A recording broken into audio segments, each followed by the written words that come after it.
नमस्कार प्यारे बच्चों। आज हम क्लास 10th के अध्याय 4 कार्बन और उसके यौगिक के महत्वपूर्ण ऑब्जेक्टिव टाइप प्रश्नों को हल करेंगे। जैसे पहला प्रश्न है, भूपट्टी में खनिजों जैसे कार्बोनेट, हाइड्रोजन कार्बोनेट, कोयला, पेट्रोलियम के रूप में कार्बन कितने प्रतिशत उपस्थित है। यानी पृथ्वी पर जो कार्बन है वो कार्बोनेट, हाइड्रोजन कार्बोनेट, कोयला और पेट्रोल के रूप में वो कितने प्रतिशत उपस्थित है। Option A 0.03%, option B 0.02%, option C 0.04%, option दे 0.01%। तो बच्चों इसका राइट आंसर है 0.02%। क्वेश्चन नंबर 2, वायुमंडल में कितने प्रतिशत CO2 उपस्थित है। यानी हमारा जो एटमॉस्फेयर है, जो वायुमंडल है, उसमें CO2 गैस कितने प्रतिशत उपस्थित है। तो इसका राइट आंसर है 0.03%। ये आपको ध्यान में रखना है कि गैस के रूप में कार्बन 0.03% है और खनिजों के रूप में 0.02% है। क्वेश्चन नंबर 3, दो परमाणुओं के बीच इलेक्ट्रॉन के एक युग्म की साझेदारी से बनने वाले आबंध कहलाते हैं। दो परमाणुओं के बीच जब इलेक्ट्रॉनों की लेन देन होता है, उनकी साझेदारी होती है, तो इससे बनने वाले जो यौगिक हैं उनके अंदर किस प्रकार के बंध होते हैं। सहसंयोजी आबंध, संयोजी आबंध, आयनिक आबंध और उपसहसंयोजी आबंध। तो इनमें सहसंयोजी आबंध होते हैं। दोनों परमाणु जो हैं वो एक दूसरे को स्थायी करने के लिए इलेक्ट्रॉनों की साझेदारी करते हैं उत्कृष्ट गैस विन्यास को प्राप्त करने के लिए। तो ऐसे जो बंध बनते हैं वो सहसंयोजी आबंध होते हैं। प्रश्न नंबर 4, निम्नलिखित में से किसमें सहसंयोजी आबंध नहीं है। किसमें सहसंयोजी आबंध नहीं है। Hydrogen, oxygen, nitrogen, NaCl। Hydrogen में भी होता है सहसंयोजी आबंध, ऑक्सीजन में भी होता है, नाइट्रोजन में भी होता है और NaCl में एक प्रकार का आयनिक आबंध है। इनमें आयन बनते हैं सोडियम आयन एवं chloride ion. Question number 5, biogas एवं CNG का प्रमुख घटक है। बायोगैस यानी जो गोबर गैस बनती है और CNG यानी कंप्रेस्ड नेचुरल गैस, इसका प्रमुख घटक मुख्य इसमें कौन सी गैस होती है। Ethane, methane, propane, ethene. तो इसका राइट आंसर है मेथेन। मेथेन जो CH4 एल्केन श्रेणी का सदस्य है, ये इनमें प्रमुख रूप से पाई जाती है। क्वेश्चन नंबर 6, सहसंयोजी यौगिक होते हैं विद्युत के कुचालक, अर्धचालक, सुचालक, उपरोक्त में से कोई नहीं। तो जो सहसंयोजी यौगिक होते हैं, जो सभी हाइड्रोकार्बन वगैरह ये जो बनाते हैं, ये सभी सहसंयोजी यौगिक जो इलेक्ट्रॉनों के आपसी संयोग से जो बनते हैं बंध, उनसे बनने वाले जो यौगिक हैं वो सारे विद्युत के कुचालक होते हैं। क्वेश्चन नंबर 7,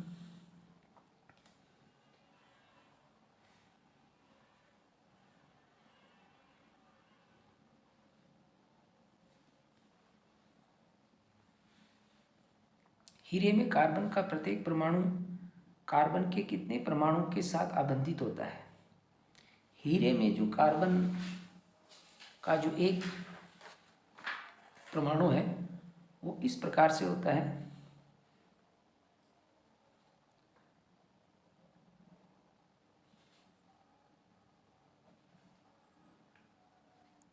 ये। तो एक कार्बन परमाणु 4 कार्बन परमाणु से जुड़ा हुआ होता है। तो हीरे में कार्बन का प्रत्येक परमाणु कार्बन के कितने परमाणुओं के साथ आबंधित होता है? इसका राइट आंसर है 4। क्वेश्चन नंबर 8, हीरे की संरचना होती है त्रिआयामी, द्विआयामी, षटकोणीय और चतुष्कोणीय। इसका राइट आंसर है हीरे की संरचना 3D होती है, यानी त्रिआयामी होती है।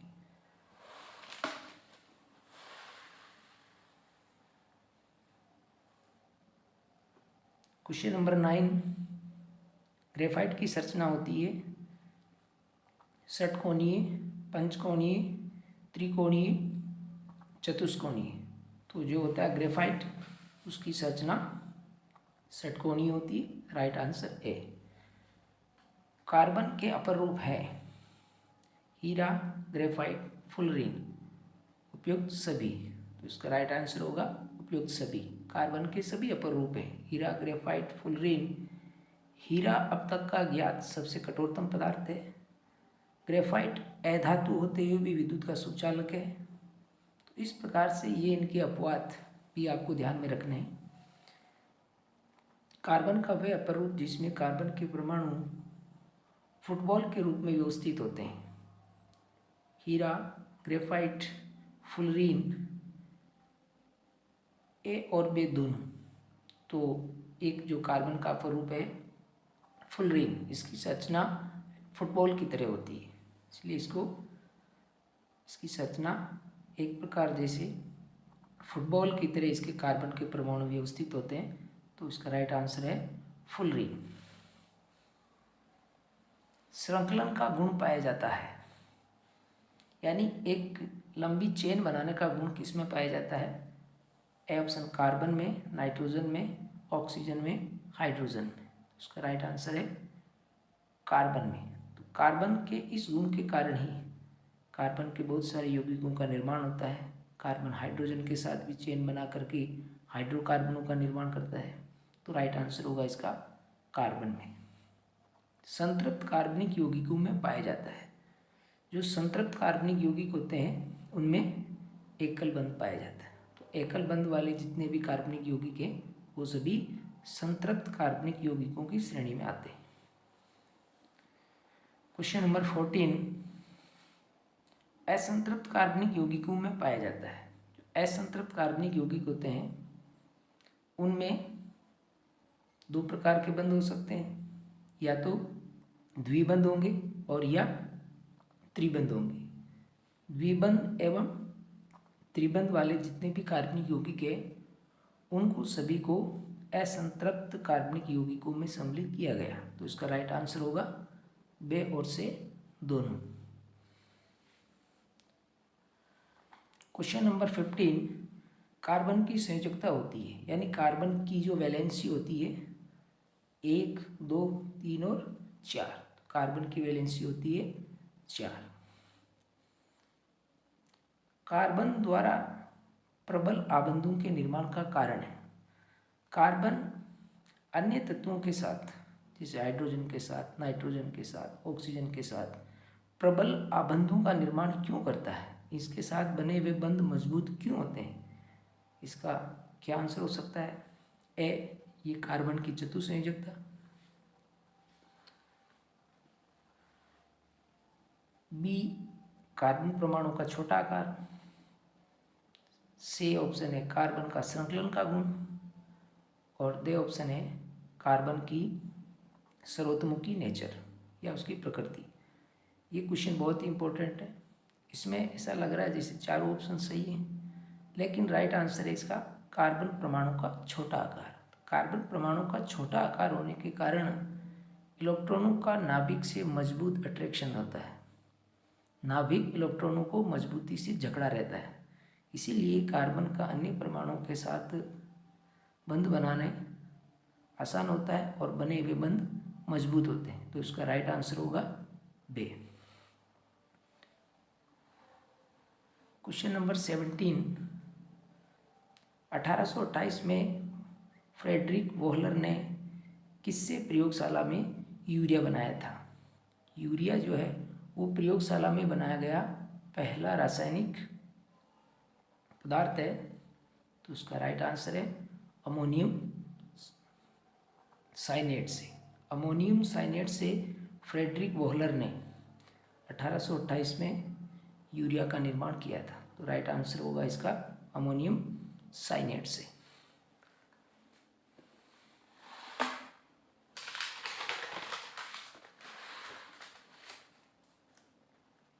क्वेश्चन नंबर 18, साइक्लोहेक्सेन का रासायनिक सूत्र है। साइक्लोहेक्सेन, हेक्सेन का मतलब इसमें कितने कार्बन है? 6 कार्बन है, लेकिन 6 कार्बन की जो इनकी संरचना है वो एक यानी साइकिल के रूप में है। तो इसका राइट आंसर होगा C6H12। साइक्लोहेक्सेन में बंधुओं की संख्या है। साइक्लो जो हेक्सेन है इसमें बंध, देखिए इसमें साइक्लोहेक्सेन की संरचना कैसी है, इस प्रकार से है साइक्लोहेक्सेन। यहाँ पर सभी जगह कार्बन है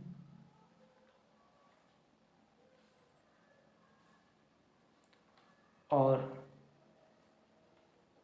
सभी से 2-2 हाइड्रोजन जुड़े हुए हैं।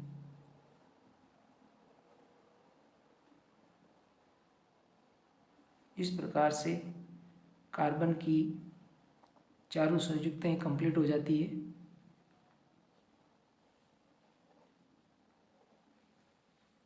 तो अब देखिए इसमें यानी कितने बंध बन रहे हैं, देखिए आप 1 2 3 4 5 6 7 8 9 10 11 12 13 14 15 16 17 18 यानी साइक्लोहेक्सेन में जो बंध हैं वो कितने हैं? 18। तो इसका राइट आंसर होगा साइक्लोहेक्सेन में बंधों की संख्या कितनी है? 18। बेंजीन में द्विबंधुओं की संख्या है। देखो बेंजीन की संरचना कैसी होती है। बेंजीन भी इस प्रकार से है। ये बेंजीन में इस प्रकार से बेंजीन की संरचना होती है। यहाँ पर कार्बन, यहाँ पर भी कार्बन, कार्बन, इस प्रकार से कार्बन है और बाकी की जो इसकी यानी संयोजकताएं हैं वो हाइड्रोजन से कंप्लीट हो रही है। तो इस प्रकार से बेंजीन के अंदर यानी डबल बॉन्ड कितने हैं? 3 ही डबल बॉन्ड है और 3 ही इसके अंदर सिंगल बॉन्ड है।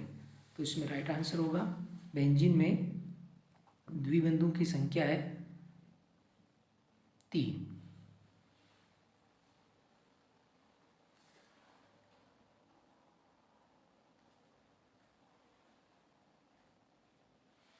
ऐसे असंतृप्त हाइड्रोकार्बन जिसमें एक या अधिक दोहरे आबंध होते हैं कहलाते हैं।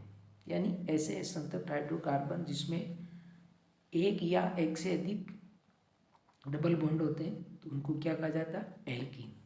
जिसमें एकल बंध हो उसको एल्केन और जिसमें त्रिबंध हो उसको एल्काइन कहा जाता है।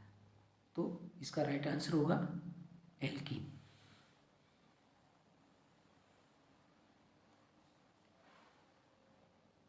अगला क्वेश्चन, हाइड्रोकार्बन श्रृंखला में जो तत्व एक या अधिक हाइड्रोजन को प्रतिस्थापित करते हैं कहलाते हैं। हाइड्रोकार्बन की जो चेन होती है उसमें वह तत्व जो हाइड्रोजन को प्रतिस्थापित कर देता है, मतलब हाइड्रोजन को हटा देता है और उसकी जगह आ जाता है, चाहे वो ऑक्सीजन हो सकता है, चाहे वो क्लोरीन हो सकता है, चाहे वो ब्रोमीन हो सकता है। तो ऐसे तत्व को कहा जाता है विषम परमाणु। अगला क्वेश्चन है, ऑक्सीजन विषम परमाणु युक्त प्रकार्यात्मक समूह है। यानी ऐसा समूह जिसमें ऑक्सीजन भी एक विषम परमाणु के रूप में उपस्थित है। तो वो समूह कौन सा है? जैसे एल्कोहल, एल्कोहल में ऑक्सीजन उपस्थित है।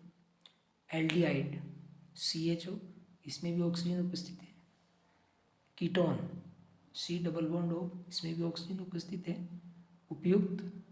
उपरोक्त सभी, यानी ये जो सारे ऑप्शन है इनमें सभी ऑक्सीजन एक विषम परमाणु के रूप में उपस्थित है, क्योंकि ऑक्सीजन ने एक हाइड्रोजन को हटाया है। तो ये सभी सारे ग्रुप हैं, ये सभी फंक्शनल जो ग्रुप है जिसमें ऑक्सीजन भी एक विषम परमाणु के रूप में उपस्थित है। अगला सवाल है, एल्किनो का सामान्य सूत्र CnH2n है। एल्किनो के लिए n का न्यूनतम मान क्या होगा? एल्केन का सामान्य सूत्र CnH2n + 2 होता है और एल्किनो का सामान्य सूत्र CnH2n होता है। और एल्काइन जिसमें त्रिबंध होते हैं उनका सामान्य सूत्र CnH2n - 2 होता है। यहाँ पर n जो है वो कार्बन परमाणु की संख्या को बता रहा है। तो एल्किनो के लिए यहाँ पर कार्बन परमाणु का जो संख्या कितनी होगी, वन की न्यूनतम मान कौन सा होगा? n बराबर 1 कार्बन होगा, n बराबर 2, n बराबर 3, n बराबर 4। तो एल्किनो के लिए कम से कम 2 कार्बन की आवश्यकता होगी, तभी इसका प्रथम सदस्य बनेगा एथीन। तो यहाँ पर n बराबर 2 इसका राइट आंसर है। क्वेश्चन नंबर 25, अत्यधिक काले धुएं वाली पीली ज्वाला उत्पन्न करने वाले कार्बनिक ईंधन होते हैं। ऐसे ईंधन जो बहुत ही काली ज्वाला और पीली ज्वाला के साथ जलते हैं और बहुत ज़्यादा धुआं देते हैं, ऐसे कार्बनिक ईंधन वो किस प्रकार के हैं? असंतृप्त, संतृप्त, दोनों ही उपरोक्त में से कोई नहीं। तो इस प्रकार के जो ईंधन होते हैं वो असंतृप्त होते हैं, यानी उनमें द्विबंध या त्रिबंध होता है और ऐसे कार्बनिक ईंधन बहुत ज़्यादा धुआं फैलाते हैं और ये प्रदूषण फैलाते हैं।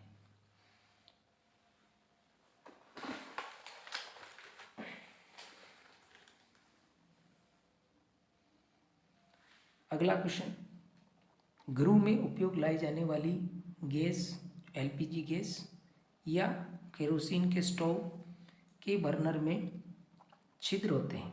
आपने LPG गैस का जो चूल्हा होता है, उसका जो बर्नर होता है, उसमें बहुत सारे छिद्र होते हैं। तो वो छिद्र क्यों रखे जाते हैं? बहुत ही इंपॉर्टेंट क्वेश्चन है ये भी। ए, इसमें स्टोव की सुंदरता बनाने के लिए। बी, ईंधन की पर्याप्त निकासी के लिए। ऑक्सीजन की पर्याप्त मात्रा के लिए। अधिक ऊष्मा ऊर्जा के लिए। तो इसका राइट आंसर होगा ऑक्सीजन की पर्याप्त मात्रा के लिए। जब ईंधन को पर्याप्त मात्रा में ऑक्सीजन मिलेगी तो ईंधन का पूर्ण दहन होगा और पूर्ण दहन होने से ही उनमें अपशिष्ट पदार्थ जैसे राख, धुआं, ये उसमें से उत्सर्जित नहीं होगा। तो उसका राइट आंसर है ऑक्सीजन की पर्याप्त मात्रा के लिए। अगला क्वेश्चन है, कभी कभी बर्तनों के तले काले होते हुए दिखाई देते हैं, तो इसका अर्थ है, कभी कभी जो बर्तन काम में लेते हैं तो उनकी तली है वो काली हो जाती है। तो क्यों होती है? ईंधन का अपूर्ण दहन होने से, बर्नर के वायु छिद्र अवरुद्ध होने से, सीमित वायु की आपूर्ति से, उपरोक्त सभी। तो इसमें राइट आंसर होगा उपरोक्त सभी। सारे ही कारण हैं, उनको ऑक्सीजन की कम आपूर्ति हो रही है, बर्नर के छिद्र ब्लॉक हो गए हैं, या ईंधन का अपूर्ण दहन हो रहा है, तो उसकी वजह से बर्तन का जो नीचे का हिस्सा है, जो उसकी तली है, वो काली हो जाती है। तो इसका कारण है उपरोक्त सभी। अगला क्वेश्चन है, अल्कोहल को कार्बोक्सिलिक अम्ल में बदलने के लिए प्रयुक्त प्रबलोक्षी कारक है। इसकी एक रासायनिक अभिक्रिया मैं आपको लिख करके बताता हूँ। सबसे पहले अल्कोहल, तो अल्कोहल एथिल एल्कोहल CH3CH2OH, ये तो हो गया एल्कोहल। तो एल्कोहल को कार्बोक्सिलिक अम्ल में, तो एल्कोहल को हमारे को कार्बोक्सिलिक अम्ल में बदलना है, तो CH3COOH, ये एसिटिक अम्ल है और ये है एथेनॉल। तो एल्कोहल को कार्बोक्सिलिक अम्ल में बदलने के लिए प्रयुक्त प्रबल ऑक्सीकारक है। तो इनको बदलने के लिए ऑक्सीकारक काम में लिया जाता है। एक तो होता है क्षारीय KMNO4 और दूसरा है अम्लीय K2Cr2O7। ये तो क्षारीय पोटेशियम पर मैग्नेट, जिसको लाल दवा भी कहा जाता है, और ये है अम्लीय K2Cr2O7 यानी पोटेशियम डाइक्रोमेट। ये दो ऑक्सीकारक, इनका काम क्या होता है, ऑक्सीजन देने का। जैसे यहाँ पर ऑक्सीजन एक थी, एक ऑक्सीजन एक्स्ट्रा आ गई, तो इन्होंने ऑक्सीजन इस अभिक्रिया में प्रदान की, इसलिए ये ऑक्सीकारक की श्रेणी में आते हैं। तो इसमें राइट आंसर होगा निकेल, इसमें क्षारीय KMNO4, अम्लीकृत K2Cr2O7, विकल्प बे और से दोनों, ये भी काम में आया था और ये भी यूज हुआ था, तो दोनों इसके राइट आंसर होंगे। अगला क्वेश्चन है, निकल उत्प्रेरक का उपयोग करके वनस्पति तेलों के हाइड्रोजनीकरण द्वारा वनस्पति घी बनाया जाता है, इस अभिक्रिया को कहा जाता है। यानी निकल उत्प्रेरक का प्रयोग करके वनस्पति तेल हैं उनसे डालडा बनाया जाता है। डालडा एक वनस्पति घी का ब्रांड नेम था, तो उसी के नाम से जाना जाता है कि डालडा का मतलब होता है वनस्पति घी। तो ये जो वनस्पति तेल होते हैं, जब इनकी अभिक्रिया हाइड्रोजन और निकल उत्प्रेरक के साथ की जाती है तो वनस्पति घी का निर्माण होता है। इस अभिक्रिया को क्या कहा जाता है, विस्थापन अभिक्रिया, प्रतिस्थापन अभिक्रिया, संकलन अभिक्रिया और एस्टीकरण अभिक्रिया। तो इसका राइट आंसर होगा संकलन अभिक्रिया।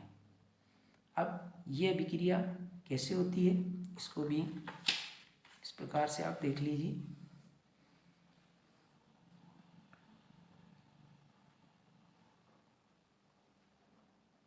ये है असंतृप्त हाइड्रोकार्बन, यानी यह है वनस्पति तेल।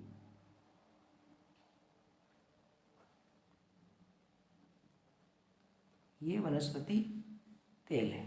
जब इसकी अभिक्रिया उत्प्रेरक के रूप में निकल और हाइड्रोजन, इसको कहते हैं हाइड्रोजनीकरण, तो इसके अंदर निर्माण हो जाएगा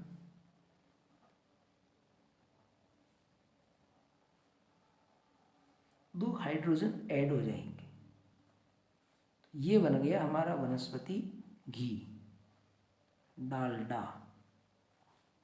ये वनस्पति घी का निर्माण हो गया डालडा, वनस्पति घी। तो ये जो अभिक्रिया हो रही है, इसके अंदर ये उत्प्रेरक के रूप में काम में लिए जाते हैं निकल और हाइड्रोजन।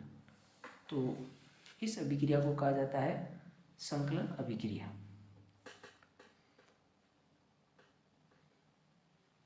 अगला क्वेश्चन है, जंतु वसा यानी घी स्वास्थ्य के लिए हानिकारक माने जाते हैं, क्योंकि इनमें संतृप्त वसा अम्ल होते हैं, इनमें असंतृप्त वसा अम्ल होते हैं, ये सुपाच्य नहीं है उपरोक्त सभी। इसका राइट आंसर है इनमें संतृप्त वसा अम्ल होते हैं। जितने भी जिनके अंदर संतृप्त वसा अम्ल होते हैं वो हमारे स्वास्थ्य के लिए हानिकारक है।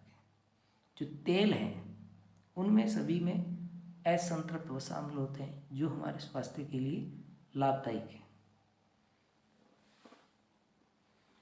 अगला क्वेश्चन है,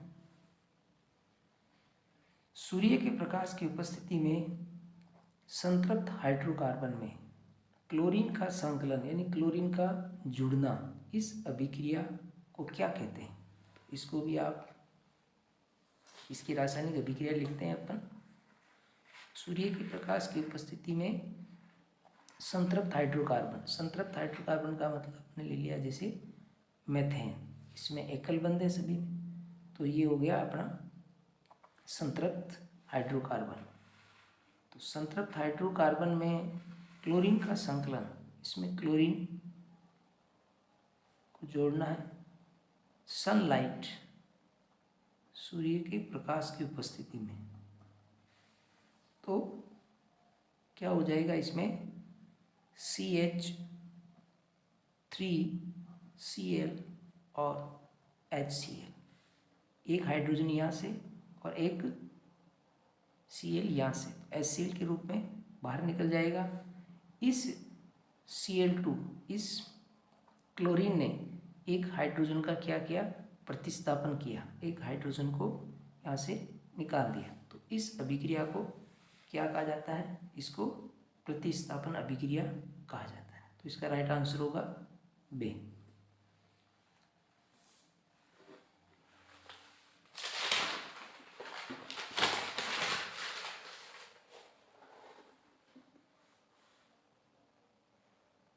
अगला क्वेश्चन है, tincture iodine cough syrup, tonic जैसी औषधि बनाने में प्रयुक्त होता है। टिंचर आयोडीन कफ सिरप जो कि खांसी की दवा है, इनको बनाने में इनका उपयोग होता है कौन सा पदार्थ, एथेनॉल, जिसको एल्कोहल भी कहा जाता है। तो इसका राइट आंसर है एथेनॉल। एल्कोहल सोडियम से अभिक्रिया करके कौन सी गैस उत्सर्जित करता है। एल्कोहल जो है वो सोडियम एक धातु है, इससे अभिक्रिया करके कौन सी gas, hydrogen, nitrogen, oxygen, CO2। इसका राइट आंसर है हाइड्रोजन। तो एक और कौन सा रासायनिक पदार्थ है जो धातु से अभिक्रिया करके हाइड्रोजन गैस उत्सर्जित करता है। इसका आंसर बच्चों आपको देना है। आप इसका आंसर देने के लिए कमेंट करें कि इसका राइट आंसर क्या होगा। एक और कौन सा रासायनिक पदार्थ है जिनकी धातु से अभिक्रिया होने पर, क्योंकि सोडियम भी धातु है, तो धातु से अभिक्रिया होने पर हाइड्रोजन गैस उत्सर्जित होती है। एथेनॉल के निर्जलीकरण द्वारा एथीन का निर्माण होता है, इसमें प्रयुक्त निर्जलीकारक है। एथेनॉल के निर्जलीकरण, निर्जलीकरण का मतलब है एथेनॉल में से जल का निष्कासन, जल का एक अणु बाहर निकलना। तो इसकी भी अपन रासायनिक अभिक्रिया लिखते हैं, जैसे एथेनॉल CH3CH2OH, इसके निर्जलीकरण द्वारा एथीन का निर्माण होता है। एथीन का मतलब है CH2 डबल बॉन्ड CH2 और जल का एक अणु बाहर निकाला।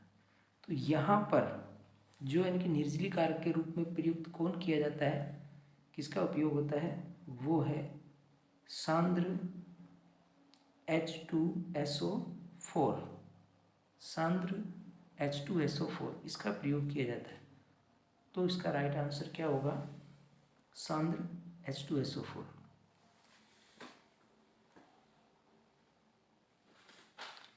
औद्योगिक उपयोग के लिए तैयार एथेनॉल का दुरुपयोग रोकने के लिए इसमें एक जहरीला पदार्थ मिलाया जाता है। वह पदार्थ है, क्योंकि एथेनॉल जो है एल्कोहल, वो जितने भी एल्कोहलिक पेय पदार्थ हैं, जितने भी जो शराब वगैरह है, उसका एक मुख्य अवयव है ये। तो इसका दुरुपयोग रोकने के लिए औद्योगिक रूप से जब इसका निर्माण होता है तो इसका दुरुपयोग रोकने के लिए उसमें एक जहरीला पदार्थ मिलाया जाता है, जिससे फिर इसको कोई काम में नहीं ले। तो वो पदार्थ कौन सा है, मेथेनॉल, आयोडीन, तनु H2SO4, तो मेथेनॉल। और मेथेनॉल को स्पिरिट कहा जाता है। विकृत एल्कोहल का रंग होता है लाल, पीला, हरा, नीला। विकृत एल्कोहल वो है, एल्कोहल की पहचान करने के लिए एल्कोहल में एक रंजक मिला दिया जाता है, एक विशेष प्रकार का रंग मिला दिया जाता है, जिससे एल्कोहल की पहचान हो जाए। तो वो रंग कौन सा है? नीला। तो विकृत एल्कोहल का रंग कैसा होता है? नीला। किसके सेवन से व्यक्ति की चाक्षुष तंत्रिका प्रभावित होती है जिससे व्यक्ति अंधा हो सकता है? एल्कोहल, मेथेनॉल, सांद्रो H2SO4, तनु HCl। तो मेथेनॉल जो होता है स्प्रिट, मेथेनॉल के सेवन से व्यक्ति की जो चाक्षुष नर्व सिस्टम है वो इफेक्टेड होती है और वो ब्लाइंड भी हो सकता है, अंधा हो सकता है। अगला क्वेश्चन है, एसिटिक अम्ल के 3 से 4% विलीन को कहा जाता है। एसिटिक अम्ल का जो 3 से 4% जो विलीन होता है, जैसे अगर 1 लीटर है तो 1 लीटर में 30 से 40 ml अगर एसिटिक अम्ल मिला दिया जाता है तो उसका जो विलीन बनता है उसको कहा जाता है सिरका। ये सिरका, जिसको अपन विनेगर भी कहते हैं, ये दूध से पनीर बनाने में प्रयुक्त किया जाता है। तो इस प्रकार से एसिटिक अम्ल के 3 से 4% विलीन को क्या कहा जाता है? सिरका कहा जाता है। ये इस 4th चैप्टर के महत्वपूर्ण इम्पोर्टेंट ऑब्जेक्टिव टाइप जो क्वेश्चन थे। वीडियो कैसा लगा आपको? वीडियो को लाइक करें और हमारे चैनल को सब्सक्राइब करें, और इसी प्रकार से आप दूसरे जो चैप्टर हैं उनके भी आपको ऑब्जेक्टिव टाइप महत्वपूर्ण क्वेश्चन मिलेंगे। इसीलिए बने रहिए हमारे साथ। धन्यवाद।